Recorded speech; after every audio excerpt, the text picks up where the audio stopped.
In this video, we will discuss an overview of alignments. If you'd like to follow along with this video, please open the file alignmentoverview.dwg located in the training folder as discussed in the Working with this dataset video. Civil 3D provides many ways to create horizontal alignments. An alignment can be created from scratch using the Civil 3D layout tools, or you can convert objects like lines, arcs, and polylines to create them as well. Your alignment creation tools are located in the Home tab, Create Design panel, Alignment dropdown. Alignments live in the Prospector tab in the Alignments category, and then as you can see, there are multiple categories of alignment types. You can have centerline alignments, as you can see here with Bypass 1.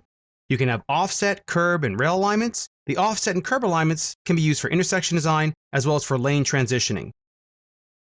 If you look in our drawing here, we also have some alignments within a subdivision. If you ever need to use alignments within a subdivision, you will create them in a site.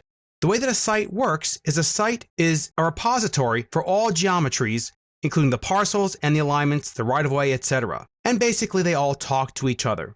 So any of the labeling and the areas and so on, if you update the objects, all the labeling and so on will update automatically. And that's why you would put alignments in a site. As with everything in Civil 3D, there are settings and styles you want to be aware of before you create the objects. If we navigate to the Settings tab, we have the Alignment category right here.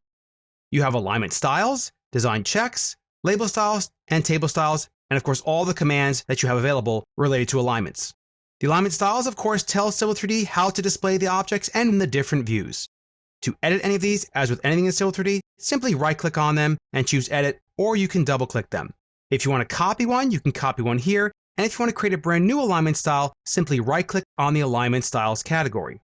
Design check sets are used to check the different components of the alignment, such as line curves and spirals, and will allow you to define check sets. For instance, this tangent per this subdivision design shouldn't exceed a certain value. You can define check sets for that kind of thing.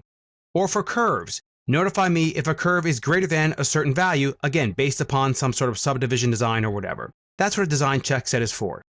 Label styles, of course, are used for any kind of labeling within alignments or on alignments. And table styles will be used to define how you want line, curve, spiral, or segment tables to be displayed within your drawing. Lastly, don't forget, all the commands have command settings that you can customize based upon what your design needs are. To edit these, you simply right-click on them and choose Edit Command Settings.